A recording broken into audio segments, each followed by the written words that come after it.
Good evening, everyone. Hello. Welcome to tonight's guest faculty lecture series. My name is Esther, and I'm the studio coordinator for photography and new media. Welcome, everyone, to Anderson Ranch. Tonight, our event will have two of our current faculty share their work, and then it will be followed by a Q&A, so please be sure to hold your questions for the end. Before we begin, I do want to ask everyone to reach into your pocket and silence your cell phones. Greatly appreciated. Thank you so much. Our first speaker tonight is faculty Golan Levin. He's an artist, engineer, researcher, and educator interested in new intersections of machine code, visual culture, and critical making. His work combines equal measures of the whimsical, the provocative, and the sublime in an eclectic variety of online installation and performance media. Through the responsive artifacts, virtual environments, and media provocations, Levin applies creative twists to digital technologies that highlight our relationship with machines, expand the vocabulary of human action, and awaken participants to their own potential as creative actors. He has spent nearly 30 years as an artist embedded within high technology environments, including the MIT Media Laboratory, Interval Research Corporation, the I-Beam Center for Art and Technology, among others. His work is included in the permanent collection of the Museum of Modern Art and has appeared in the Whitney Biennial and has been recognized with grants from the National Endowment of the Arts, the National Endowment for the Humanities, Creative Capital, the Rockefeller Map Fund, among many others. He's a two-time TED speaker, and Levin was named one of the 50 designers shaping the future by Fast Company magazine in 2012. Levin is presently the professor of electronic art at Carnegie Mellon University, where his pedagogy is concerned with the use of computation as a medium for critical inquiry and cultural innovation.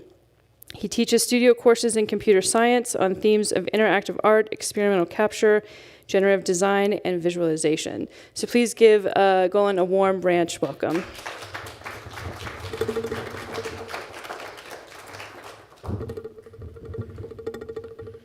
Hi, thank you, Esther, and thank you so much to this wonderful crowd and to Anderson Ranch for having me here this week and this evening especially. Can I get the slides up on the projector?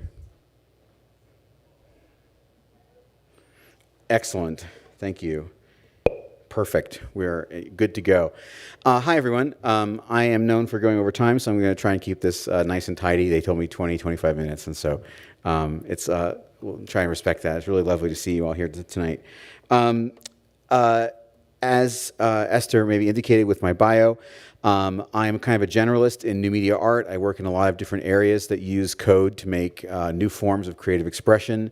For example, I make interactive installations, audiovisual performances. I use things like 3D printers to kind of create new ways of thinking about making things.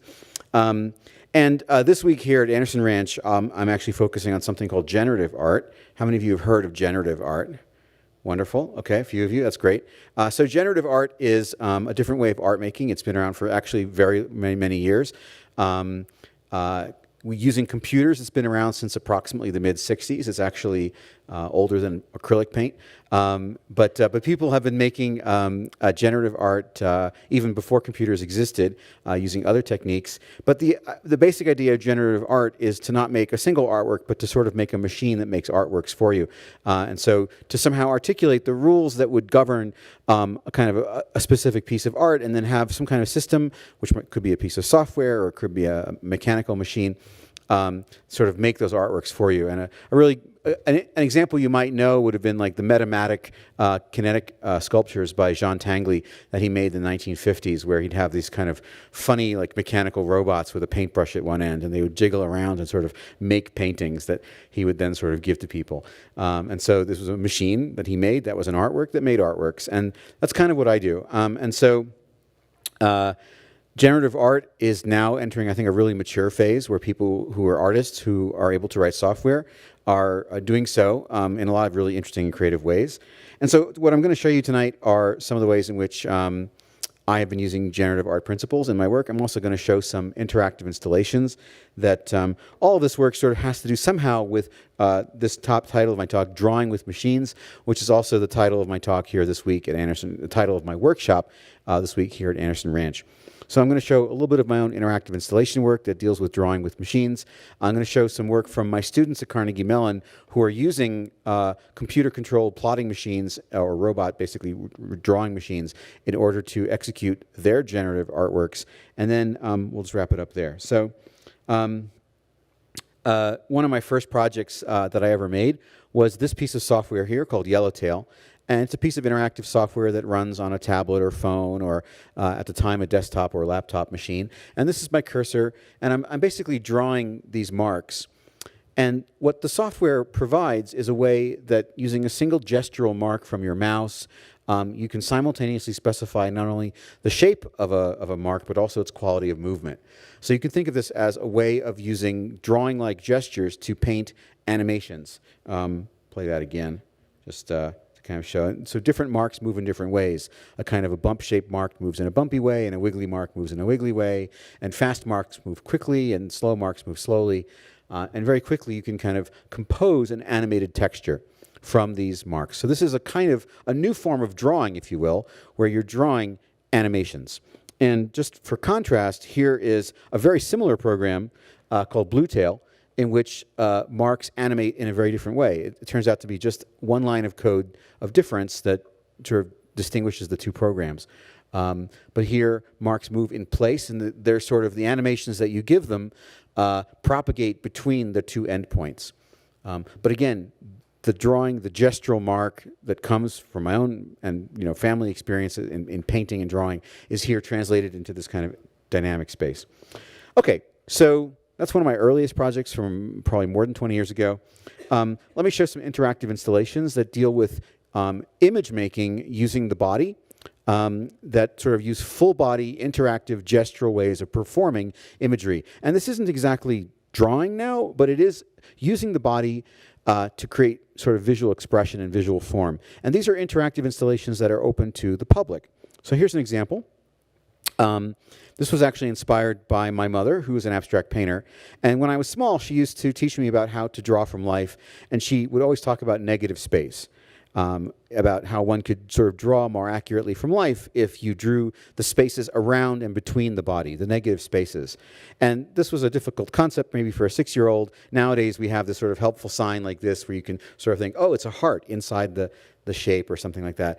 That makes it much clearer. But this is an interactive installation in which the shadows that one casts have these negative spaces, and those negative spaces become visualized and then sort of physicalized, if you will. They sort of bounce around. And so I'm going to show a quick video recording of people interacting with this interactive installation.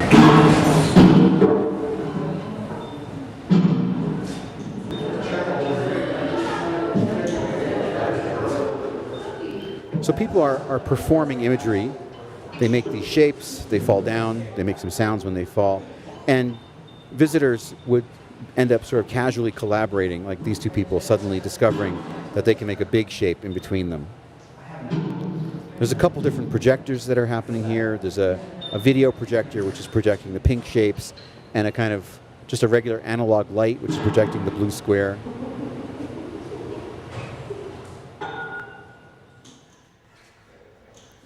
And now these folks are using a scarf to make a wide range of just like chaotic shapes all over the place. That was from 2008 or so, 2007, 2008. Here's another project from 2016.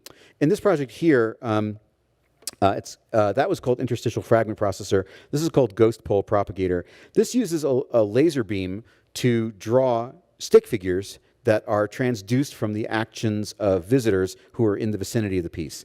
And so as you move around, your sort of skeleton is sort of captured and recorded and encoded in this sort of dynamic, very bright laser beam projected very large on a side of a building. This is actually at a sort of a concert venue. And then these recordings also play back over time. So even when nobody's present, these marks sort of persist. So here's a kind of example of what these laser beams look like. This project is called Ghost Pole Propagator. which is a kind of classic interactive style format where people's bodies are being transformed by a camera system and then projected into patterns with a laser beam. The figures that people will be making on the wall with their bodies are these kinds of stick figures that are produced through a kind of algorithmic transformation of their silhouettes. As they're being looked at by a camera system, their bodies are being transformed into these sort of very poetic, super minimal stick figures.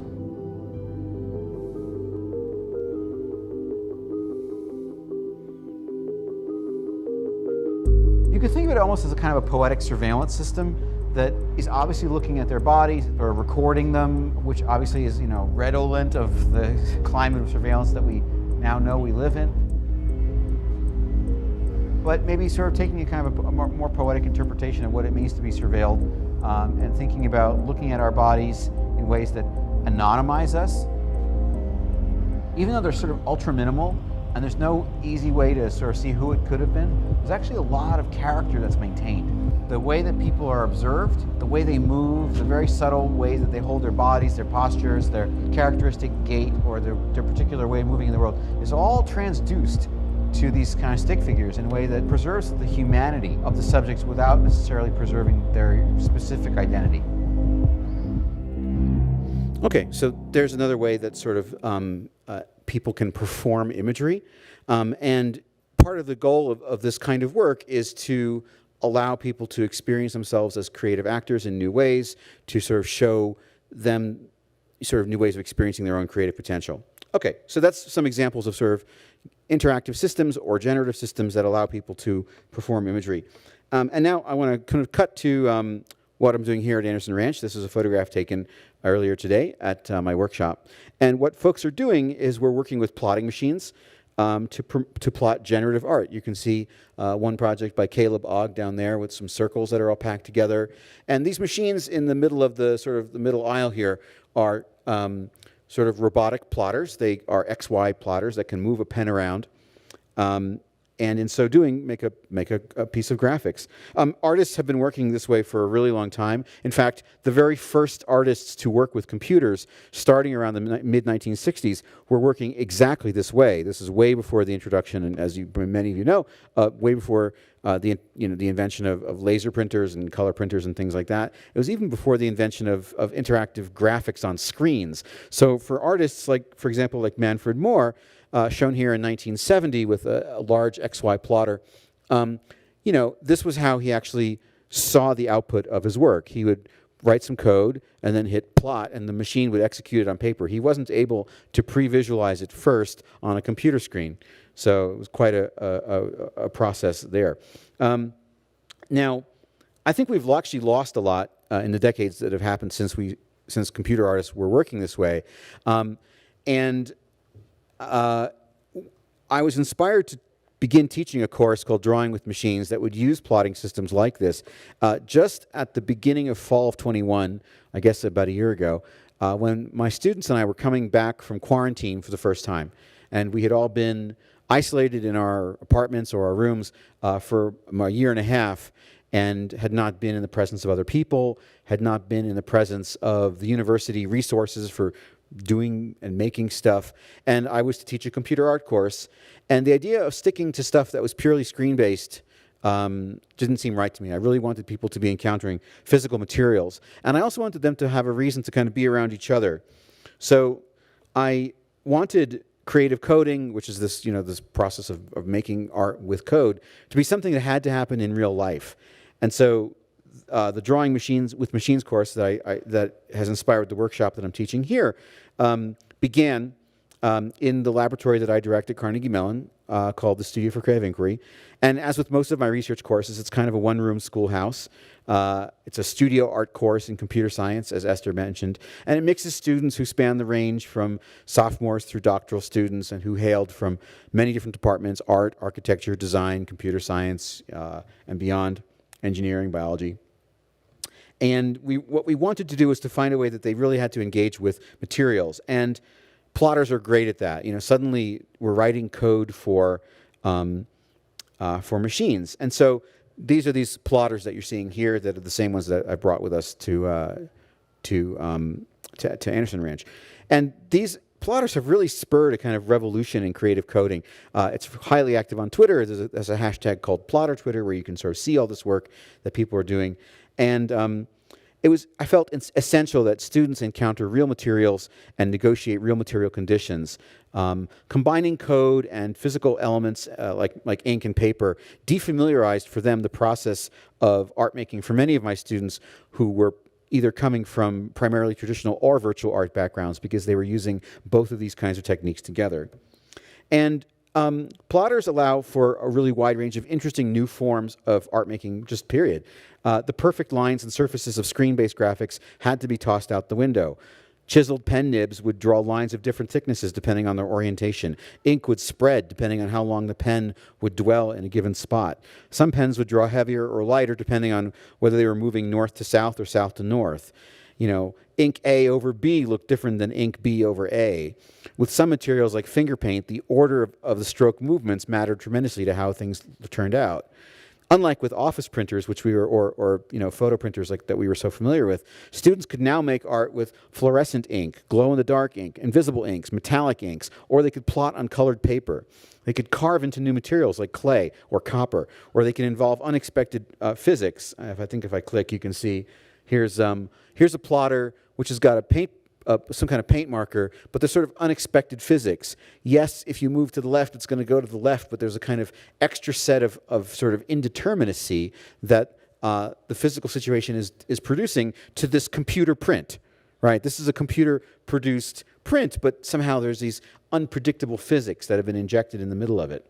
And importantly, all these different parameters were suddenly under computational control with the affordances of iteration, conditional testing, data storage, that you get with computers. Yet everything was infused with this sort of tremendous wabi-sabi, with analog noise, unpredictability, error, and texture. And most importantly, everything took time to plot, forcing students to hang out and gab with each other while their plots were executing. They were, so inured to the sort of daily, like, oh, I'll just go to the Epson printer and print out my artwork, and 2 seconds later, it's like, it's printed. There we go. Suddenly, these plots could take hours to make, sometimes 10 hours to make a plot. Additionally, computer-controlled pen plotters also offer the possibility of being used interactively or being controlled in real time, where the outcome of the plot was not known in advance, such as in this student project that converted sounds into scribbles that resembled writing. Additionally, working with these plotters forced students who were accustomed to thinking about computer graphics in a very different way. If one wanted to make a rectangle that obscured a line, if you just drew a rectangle normally you would just sort of draw a line and draw a rectangle over it. And the rectangle on the computer would obscure the line, virtually speaking.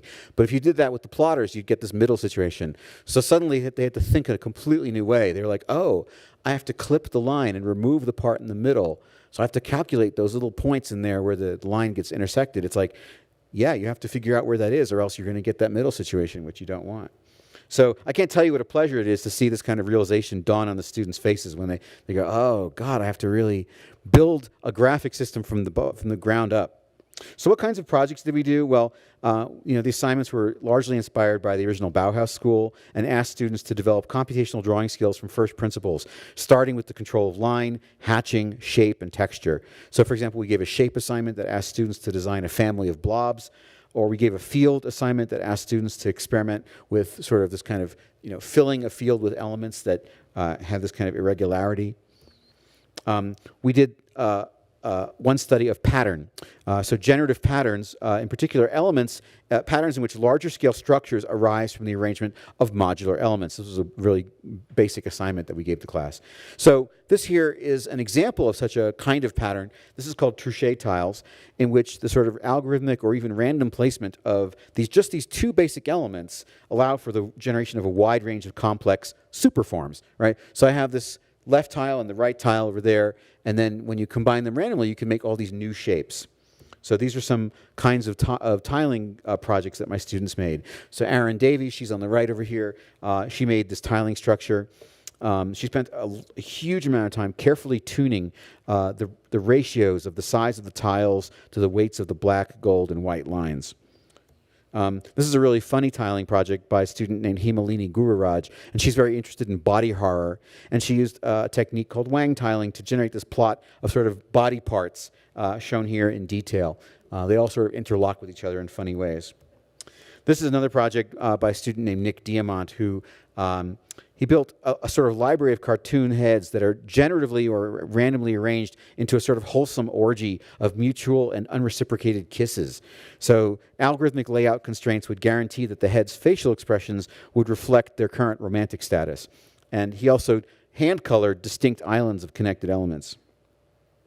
So finally, at the end of the semester, students were able to pursue self-directed final projects. Angelica Bonilla created and plotted these algorithmically generated comic books, some of which include synthesized rhymes, and others of which convey abstracted Colombian political histories. This is my student, Benford Krumenacher, and he became friends with our large format plotter. And for their final project, they developed party planning technologies, such as a program to generate life-size friends to help populate a gathering. So this is a classic generative art project, right? Benford has written one computer program that generates all these different kinds of people, and then he plots them out on these sort of large format plots. Benford also made sort of these poetic and peculiar socialization standing charts. That would tell you where to stand, which way to fit, which way to face, and then give you a kind of inspirational piece of text to think about. Jean Cho, a sophomore, gave herself permission to combine hand and computer in new ways. This project is quite interesting. Arose from a combination of 3 different drawing processes. First, she drew 3-dimensional sculptures in virtual reality using a program called Tilt Brush. She then exported these to Blender, where her Python scripts combined these structures into complex sculptural collages in 3D. And she then projected these down to 2D, drew them with the plotter, and finally she drew over them with her own handheld pen to add some of the handheld shading that you see there. So this sort of triply drawn project where she added details of shading and cross contours by hand. Finally, this is a large-scale drawing by Shiva Perry, a student, and a detail of which is shown at the right. He wrote several programs to achieve this, including, it's basically comprised of thousands of empty chairs. And he had to write several pieces of software, one of which was a web scraping program that downloaded thousands of 3D models of chairs. And then another program to kind of assemble them into the structure.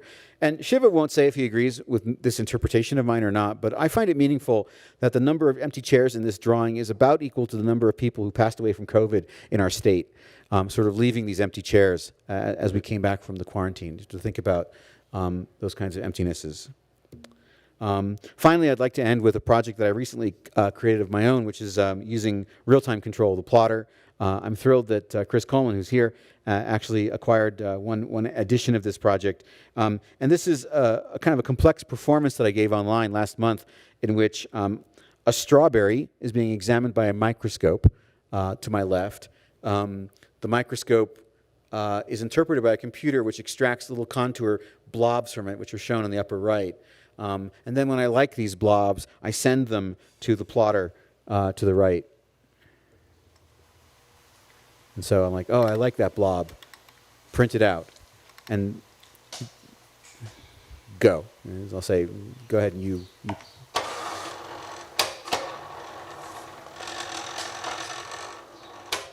And so the plotter is basically executing those little blobs you see in the upper right there. It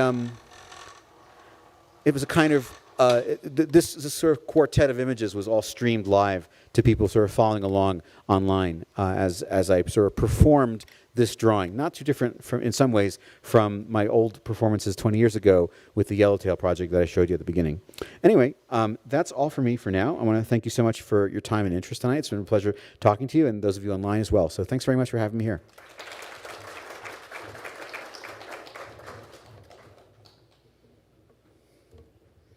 I'm going to disconnect. Too late. We're good. Thanks.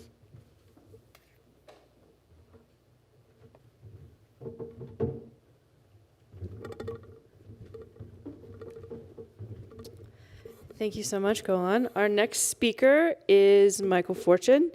Michael Fortune has designed and made furniture since 1975 for private residences across North America, typically making numerous pieces for each home. He also provides design and manufacturing expertise for international development agencies that encourage sustainable economic growth. He received the prestigious Bronfman Award in 1993 and was inducted into the Royal Canadian Academy of the Arts in 2000, received a Queen's Jubilee Award in 2002, and was given the 2007 Award of Distinction from the Furniture Society based in North Carolina. He has been a trustee of the Furniture Society and a board member of Woodlinks USA, as well as serving on boards of many other arts organizations.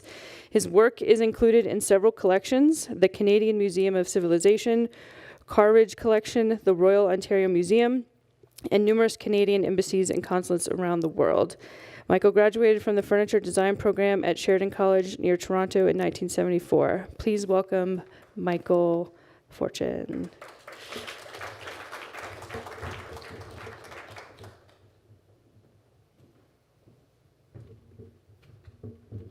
I want to thank the ranch for the invitation to return.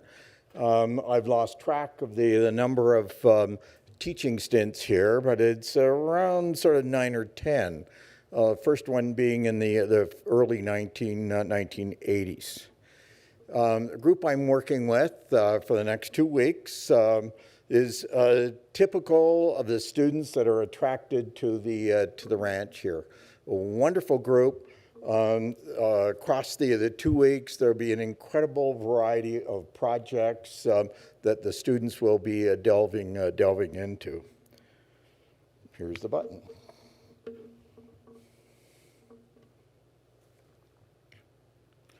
What I'm going to be showing is a number of recent commissions for private residences.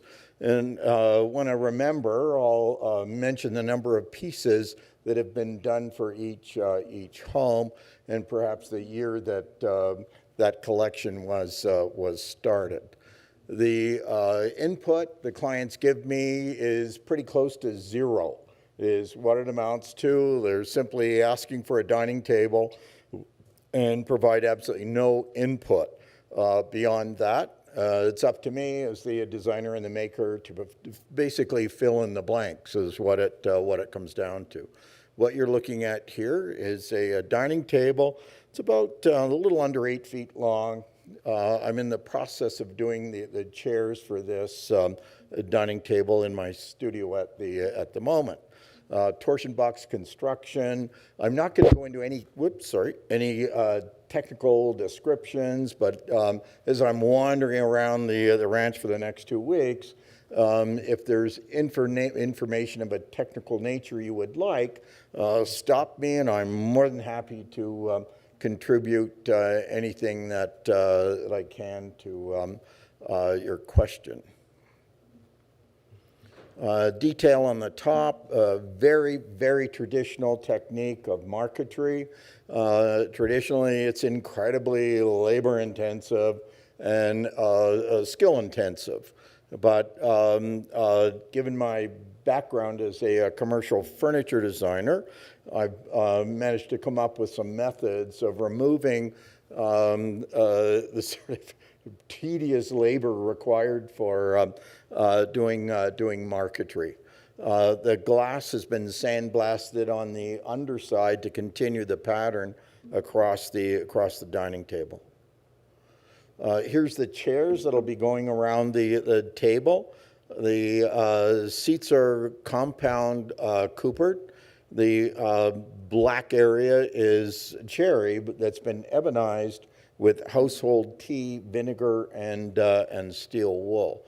Black lines are solid ebony, placed between the joints, and in some cases the space for the inlay, of course, has been done on the jointer and then stopped in order to get the termination of the solid ebony as it penetrates the seat in the back. A rear view of those chairs. Every chair in the set of 14 will be different. The tops terminate in a different manner, and then the pattern on the back is different in each chair. That design came from a artist in residency I did, along with Kelly Parker, who was in the audience in the front row there in New Zealand. I was developing a chair, but fell in love with these small birds that would flit around the house I was living in. They were called fantail birds. Very unusual. The tail stuck straight up. And I incorporated that detail into the chairs that I eventually made during that residency. Well, these chairs here, and that must be an older slide because at this point I'm close to 500 of these dining chairs. The ones you're looking at here are solid ebony that's been laminated to achieve the curves. The inlay is pure silver and mother of pearl. When I'm doing this chair, every set I do is slightly different in cross-section. In some cases, I'm designing the fabric that will go on the chairs and having it woven for that specific commission. A little detail at the top. For the woodworking students, there's 34 jigs that work in sequence to fabricate those chairs, which allows me the time to do all the hand shaping and finishing by hand. That is a version of the chair I just showed you, done 10 years later. Exactly the same information in terms of the anthropometrics of it. The structure is the same, but I've simply changed the materials. In this case, it's vacuum-formed Australian lacewood. All the metal work is done in my workshop as well. In addition to woodworking, there's a fairly complete part of my shop that's devoted to non-ferrous metals as well. These are chairs done for the Governor General of Canada after she received or finished her term as the Queen's representative in Canada.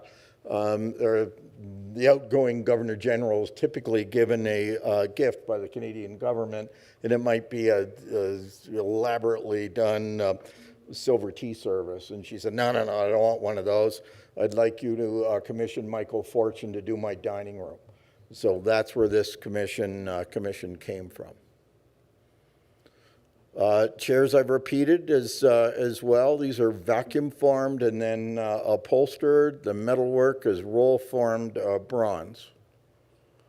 Done a set of 14 of these dining chairs. Every part you are looking at, that's curved at least anyway, has been steam bent. Low back chair for that set. This is one of 9 pieces for a home in Chicago. Very, very large coffee table. It's well over 6 feet long. Wood here is blistered big leaf maple. So it's not. No, it's not. It is beeswing mahogany. Sorry. I've done that table in blistered big leaf as well. This is work on one of the pieces I've been doing for Canadian embassies around the world. This one is in Geneva, and there's 4 or 5 pieces that are installed in the Canadian ambassador's residence in Geneva. We have interns that come in from around the world. The person in the photograph in the bottom corner is Louise Fuller from New Zealand, and she was an assistant here as well. Finished her internship with me, and then spent the balance of the summer here at the ranch. That is in Prague, in the Canadian Embassy in Prague, and it's one of the first pieces you see when you visit the embassy.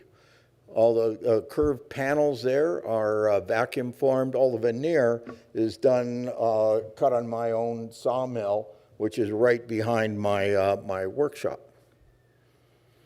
That is, I think, in Prague as well, if I'm not mistaken. That's an entranceway piece for that embassy. That's in the Canadian Embassy in Berlin, along with a number of other pieces for that site. That's also in Berlin in a different room in the same building. The steam bent, ebonized, inlaid with solid ebony. That is the first piece you see when you walk into the Canadian ambassador's residence in Washington, D.C. It's a big, round entranceway, and that's right in the middle. And off to one side is a table that have the book that's laid open for visitors to the sign in when they're visiting the embassy in Washington. This is, for me at least anyway, a very important commission. Patron of the Arts in Toronto was putting together a new art center. And I was asked to design the boardroom table for that art center. That's 27 feet long, and it's a torsion box. And I had never built a torsion box before. So I thought, why not? Try a technique that I've never done. Appears as though I pulled it off, thank goodness.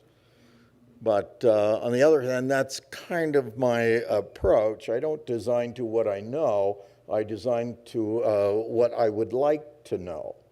So I'll come up with something I want to explore, and then develop an idea for a commission to explore that idea further.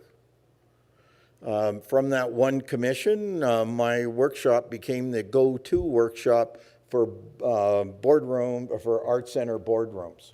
So that one commission from that patron gave us many years' work doing additional boardroom tables. Torsion box construction, that's 14 feet long. There's no brief for this. They just asked for a table. And when I was developing my design program, I knew that there was a number of art centers using that same room, and that they would do sort of events and so on. So my submission involved having the table separate so you could put wait staff inside the table to dispense hors d'oeuvres and champagne from the boardroom table. For another art center, the Canadian Glass Museum, Clay and Glass Museum, outside of Toronto. I've done a number of these tables over the years. It's essentially the line you get when you connect the corners on two cubes, solid cubes, and then imagine removing the cube, leaving the line in space. That's what you get. Recital stand for a ballerina who had retired and is now narrating performances across the U.S. I've done 9 or 10 pieces for this home. This client had quite a special vinyl record collection, and he asked me to design a cabinet for his very favorite records. And so I didn't realize it as I was working in my sketchbook, but in a way, that shape is a portion of a top of a vinyl record. For the same client, in this case, there was a request for a meeting and so on, so I showed up at the house, and as had become the custom, we had tea and biscuits, and I said, well, what we'd like you to do next is a piece for our entranceway, something we can throw our car keys on. And I am smart enough to know that when you throw car keys on a table, they're going to keep on going onto the floor. So I set up a small fixture to carve out the ovoid section that you see there. And so it was a mechanical fixture to carve that out. It rotated in 2 axes to give me that oval shape. That's 64 inches long, so it's quite long, and a little over 3 inches thick. And there's a keel carved down the underside that you would only see if you crouched down and looked at the underside. I've been working for this client since 1991. I've lost track, well over 30 pieces of furniture for this residence. The last piece I finished in my workshop was for that home. When I'm doing casework, which this cabinet is often called casework, I'll often put secret compartments in the cabinets but not tell the client. But in the compartment, should they ever find it, there's a note with some instruction to return the note. I have not received one note yet. Although I was discovered once, one of the clients from, actually the client was from Washington, D.C., showed up unexpectedly, knocked on the door of the studio, somebody let her in, and walked over to my workspace, and there was her table all laid open with no top on it. And she could see there was funny business going on. So that's my sole time that I've been exposed. Matching table for that home. This is for a home I've been working for since 1977. We're well over 30 pieces of furniture for that residence. The wood here is Carpathian elm burl. All the arcs, any arcs that you see in this work comes right off a bandsaw. So there's really no pattern work and so on, but there are a number of jigs that will give me the arcs that I'm after. I really like working in a series. In this case, I was working on essentially blanket boxes, and they're about that long, that deep, and that high. So I've got a format for them, but I'm exploring texture and surface and color. Each one, the inside was always dramatically different than the outside of the box, in this case, box. Here's one with patinated brass on the outside, avedire, which is a very inexpensive wood on the outside, detailed in ebony, and then the interior is an African wood called zebrano. I've done a lot of work for this client, solid ebony. There's pure silver inlaid at the foot. Down here, inlaid pure silver around the perimeter, and then the glass has been grooved around the perimeter as well. Every once in a while, I'll get a request from a country, an aid agency. I've been working for the British government in the Caribbean several times. I've worked for the American government in different locations in Central America. And most recently, like a month ago, I was working for the U.S. Forestry Service in Puerto Rico. My most recent adventure was a teaching adventure. I just returned 5 days before coming here to Colorado. I was teaching in Brazil for 3 weeks.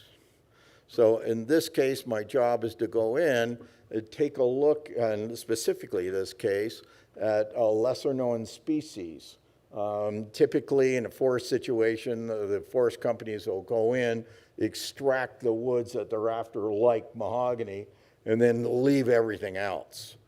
So the project here involved looking at other woods that could be taken out in a very gentle way and sawn on site, so there's no mass destruction with logging equipment going through the forests. Here are one or two slides from Puerto Rico.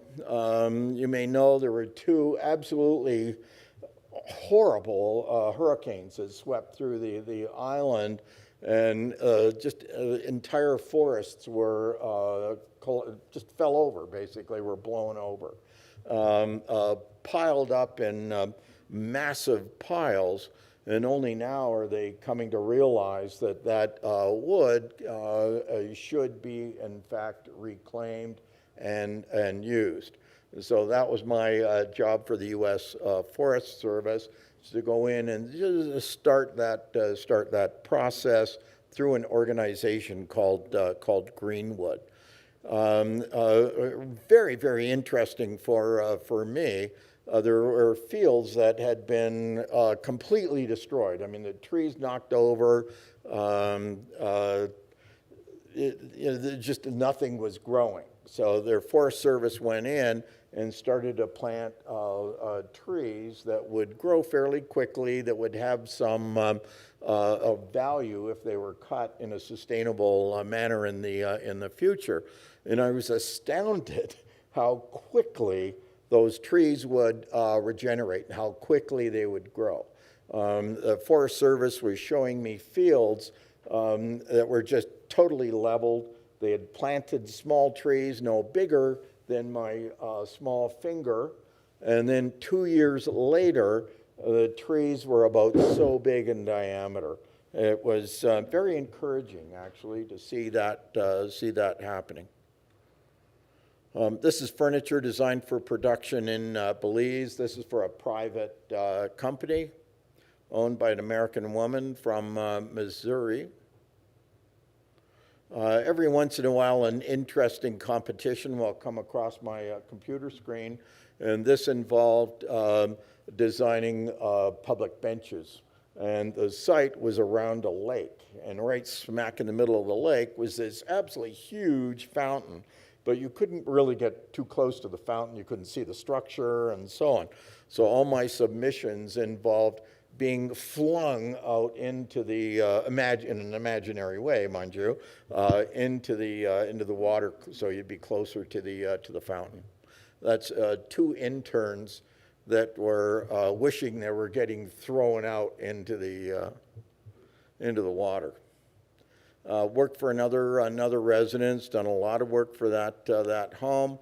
The work on the bottom, the detail you see on the bottom is a technique called parquetry. Never done that before, and I thought, what a great opportunity to try some parquetry.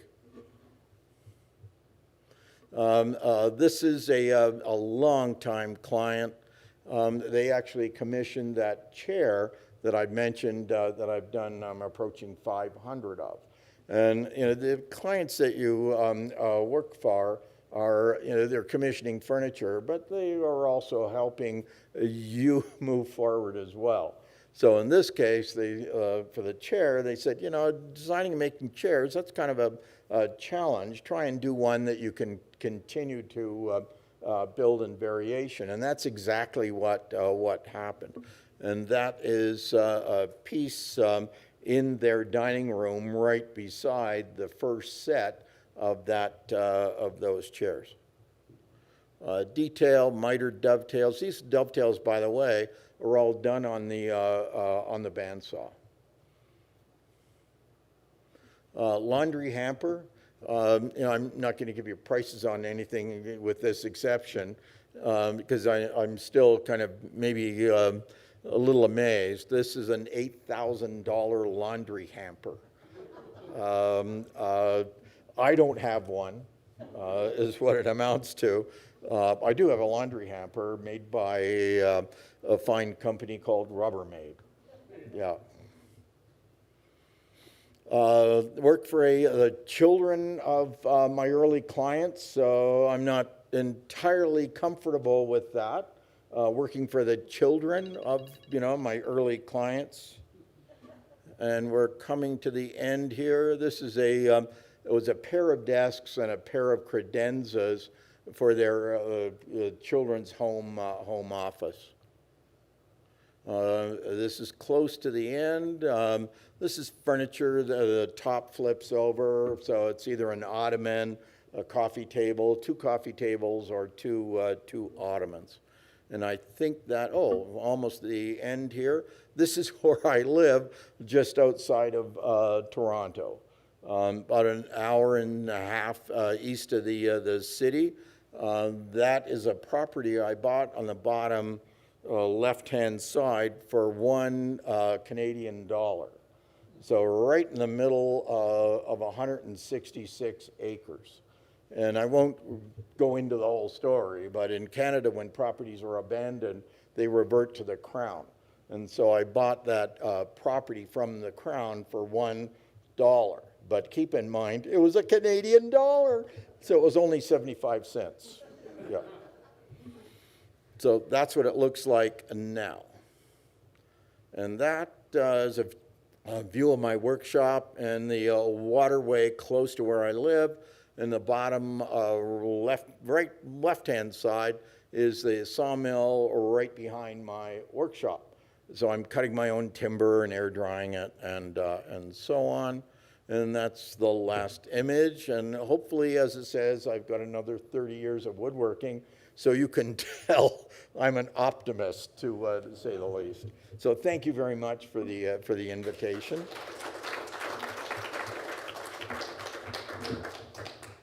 Hello. Thank you both so much. We have time for a couple questions, if anyone has any. Yes. Yeah. I have a question for both artists or artisans. Can you talk about the way in which drawing and pen or pencil and paper are involved in the start of your process or not as a sort of ideation?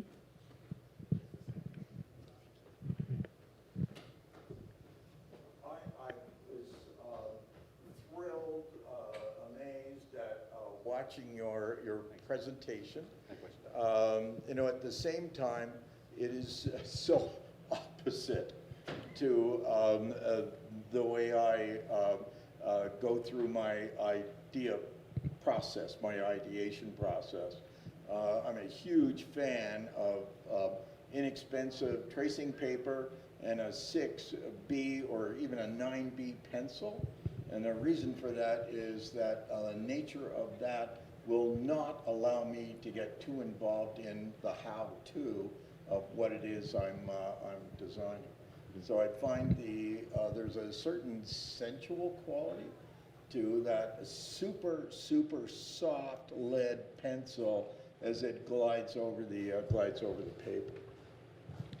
I don't have a specific pencil that I like to draw with, but sketching is an important part of making the work in terms before it gets made. So there's a lot of drawing that just imagines like drawing concepts, drawing ideas, and then also in addition to drawing on paper, there's also what I would call sketching in code, what a lot of people call sketching in code, which is not drawing anymore, but also about making lightweight programs that I can toss off, and they don't have a sensual quality necessarily, but they allow me to test out ideas and think in a sketchy way. Yeah. I have a question for you, Michael, which is when you're making work for, it's wonderful to see your involvement in sourcing the wood, whether it's in your own backyard with your own personal mill, where you're sort of you're trimming the trees and making your own, drying the wood and so forth, or whether it's traveling to other parts of the world, like you said, Puerto Rico for the Forest Service, to kind of investigate other species of trees and kind of think about wood from its source and not just sort of going to Home Depot, buying the wood and making the furniture. But I'm curious, when you're putting work into the Canadian embassies, do you feel any pressure to use Canadian wood? Are you using ebony, which to my knowledge doesn't grow in Canada? Is there a feeling that like, okay, this is a representation of Canada, not just in the fact that it was made by a Canadian artisan, but also that it actually is produced wholly from materials sourced in Canada? I was curious about that.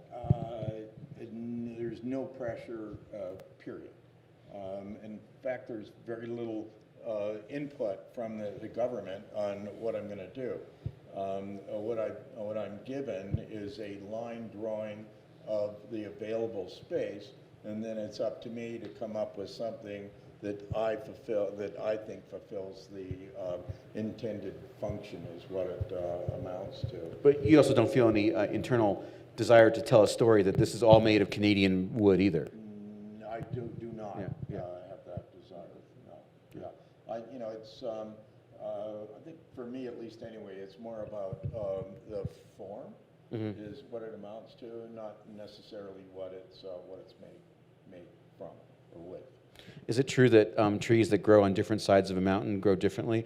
A teacher of mine said that a teacher of his told him that, when building a house, you would want to use, for the east side of the house, trees that had grown on the east side of the mountain, and when making the west side of the house, trees that had grown on the, because of the way that sunlight came and rain and so forth. Well, that's an interesting, I've not experienced that or really come across it, but as close as I can get, I think, is I know that curly trees, if I'm working with wood that is curly, as often, at least in my part of the country, it will be found on the northwest side of any forest lot. And curly wood happens because the trees blow in the wind. And that cherry, which is a favorite wood for furniture making, is often found on the south side of a forest lot because of the sun.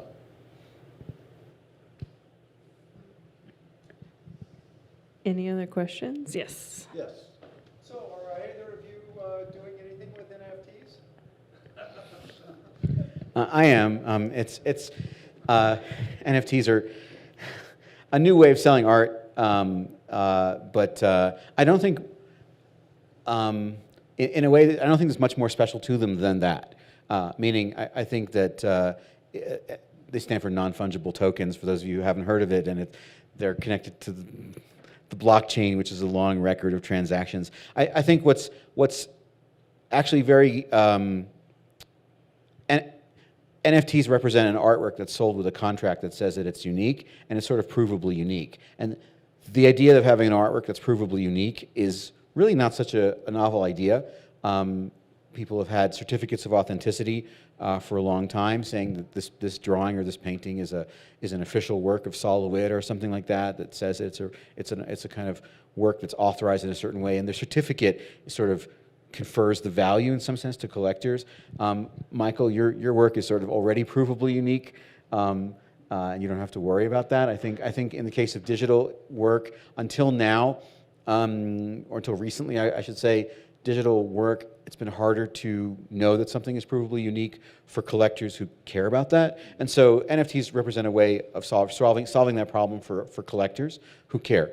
But I mean, and it's also provided a living actually for a large number of my peers, because we're able to sell work to a kind of new body of collectors who hadn't had a way of collecting work before that was provably unique, and who also have income, oftentimes in cryptocurrency, that has also sort of made a new collector class for our work. But really, it's just another mode of exchanging work, and the kinds of new media works that are sold as NFTs are incredibly diverse. Running from digital images to even real physical sculptures that have a kind of digital sort of sidecar or component. So I mean, yeah, I have worked that way. It's been another source of income, especially during lockdown, when a lot of the opportunities for people who work as I do sort of evaporated, because a large part, I mean, I showed you some of the kind of installations and things that I do. Although those are interactive installations, the execution of them is a lot like performance, because I go to a place and I sort of erect this kind of situation, and when I'm done, I take it apart. And so it's a kind of temporary existence. And during COVID quarantine and lockdown, there was very little of that happening. There was no travel, gigs evaporated. And so NFTs as a mode of selling digital work became really important for people who do what I do, because they were able to work from their own houses without traveling. From my little corner of things, I do have a web page, but we've had the internet now for years, and I can trace exactly 2 commissions to someone that's seen my work solely on the internet. More often than not, people are buying studio furniture, sort of keep track of what's happening through other means other than the internet. They're going to look at exhibitions, look at who's teaching here, for example, and I've had more than one commission that people have been in touch and said, "Wow, you're on the summer staff at Anderson Ranch. I'd like to start collecting your work." But the internet for me has never been very important. Everything is essentially word of mouth, and then when it really comes down to it, I suspect the people I'm working for really have no interest in me being splashed all over the internet. They want a very personal experience. One last question. Hi, this is more of a question for Golan. A friend of mine just graduated with a degree in computer science, and the only art-related class he ever took was web design. And I'm curious to know your thoughts on like the importance of art and design in computer science nowadays, and if you have any like words of wisdom for educators in the field who want to incorporate that. I mean, yeah, I got a lot of thoughts. I teach at a university that has a well-respected computer science department, and I do encounter a lot of computer science students, and they get sometimes to take my classes. They are a mixture as a body of students. I mean, a mixture of students who sometimes are incredibly hungry for the arts because they understand that the arts are represent something that it's kind of impoverished in their curriculum. They're in the arts. They're given opportunities to work in ways that are expressive or improvisational or up to them, where they're not being told what to do, and in ways that are less provable, in ways that are exploratory, in ways they can't even put their finger on. And so I see how it becomes meaningful for them to have those opportunities. Students who work in science and technology fields. I also see students who wouldn't touch it because there's no money there. Or at least they think there's no money there, and they've been conditioned to think that. And I see how impoverished their ideas are often when they come out of that curriculum.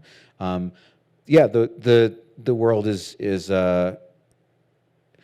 it's really sort of biased economically in terms of science and technology. Those students who study the sciences can go get jobs at Google and cubicles, selling advertising online, or what it is. And I think it's really important that places like this exist to kind of cultivate new students. I've had, I have several students in my workshop this summer, right, this week, who are primarily working as software engineers.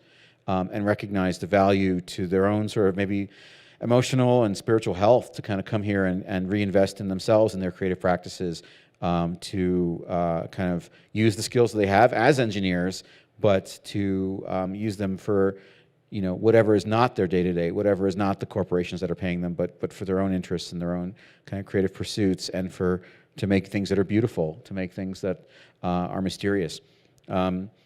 That's not for everyone, but I'm glad that there are people like me and different from me who understand how to use code to kind of work in those ways.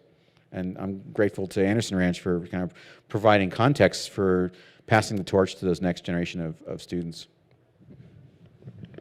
Great. We'll end on that. Thank you both so much.